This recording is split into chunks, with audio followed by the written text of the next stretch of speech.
یا نبی سلام علیک، یا رسول سلام علیک۔ السلام علیکم ورحمۃ اللہ وبرکاتہ۔ معزز سامعین، توصیف الرحمن کی ایک کلپ سننے کو ملی اور بڑا تعجب ہوا۔ کچھ ان کی باتیں سن کر ایک مثال میں آپ کو بتانا چاہتا ہوں۔ انہوں نے ایک جگہ یہ کہا ہے، جب تک دنیا کے مسلمان اسی دین پہ رہے جو رسول اللہ صلی اللہ علیہ وسلم دے کر گئے تو سارے کے سارے مسلم تھے۔ پھر فتنوں کا دور کھلا، فتنوں کا دروازہ کھلا، شیعہ پیدا ہوئے، خوارج پیدا ہوئے۔ اس وقت پھر صحابہ کا آخری دور تھا، تابعین کا ابتدائی دور تھا، وہاں پہ اہل سنت والجماعت کا نام تابعین کے دور میں متعارف ہوا، جو اصل نام نہیں، اصل نام مسلم ہے، یہ ہمارا تعارف ہے۔ بھائی گھوڑوں کو پوجنے والا بھی مسلم ہے، قبر کو پوجنے والا بھی مسلم ہے۔ اچھا، اس کے بعد پھر یہ بھی کہتے ہیں ہم تو قال اللہ قال رسول اللہ صلی اللہ تعالی وسلم کی باتیں کرتے ہیں۔ ہم کون سے مسلم ہیں؟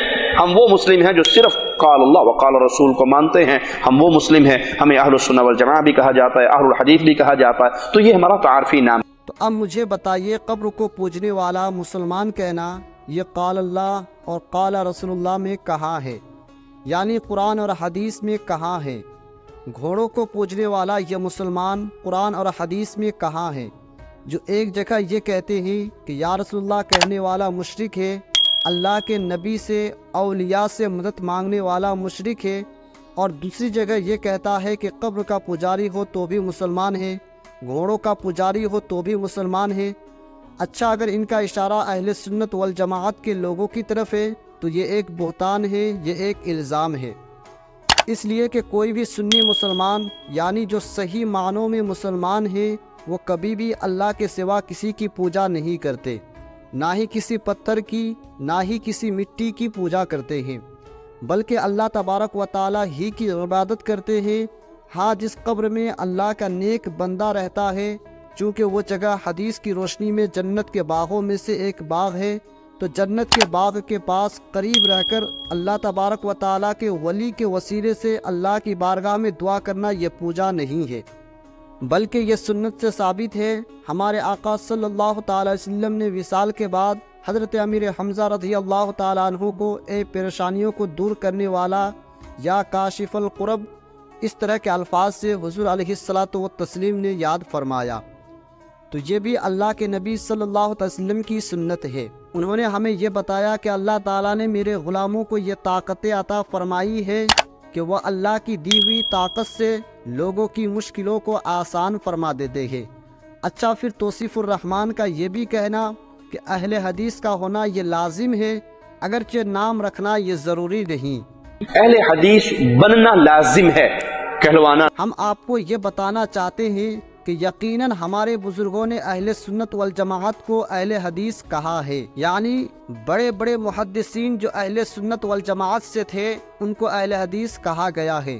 لیکن آج کے دور میں چونکہ اہل حدیث کے نام پر قرآن کریم کو غلط طریقے سے پیش کیا جاتا ہے، حدیث پاک کو غلط طریقے سے پیش کیا جاتا ہے، قرآن کریم کی وہ آیات جو کفار اور بتوں کے تعلق سے نازل ہوئی تھی ان کو اولیاء کرام پر، اللہ کے نیک بندوں پر فٹ کیا جاتا ہے، اور ایسے ہی لوگوں کے بارے میں حضرت عبداللہ ابن عمر رضی اللہ تعالی عنہما نے فرمایا کہ یہ بدترین مخلوق ہے۔ جب چاروں طرف سے اس طرح کے مسکوٹیشن، دھوکہ کے ذریعے عوام کو گمراہ کیا جا رہا تھا، مشرک کہا جا رہا تھا، بدعتی کہا جا رہا تھا، تو اس دور میں اعلیٰ حضرت امام احمد رضا رحمۃ اللہ تعالی علیہ نے صحیح اہل حدیث کی پہچان یعنی صحیح اہل سنت کی پہچان بتائی۔ جو بزرگان دین کا طریقہ تھا، جو راستہ بزرگان دین نے اختیار کیا تھا قرآن اور حدیث کی روشنی میں، تو اب اس دور کے بعد خاص کر ہند و پاک سب کنٹینٹ میں سیدی اعلیٰ حضرت امام احمد رضا رحمۃ اللہ تعالی علیہ جس شہر میں پیدا ہوئے، بریلی، تو بریلی کی نسبت سے صحیح اہل سنت کی پہچان کرا دی گئی ہے۔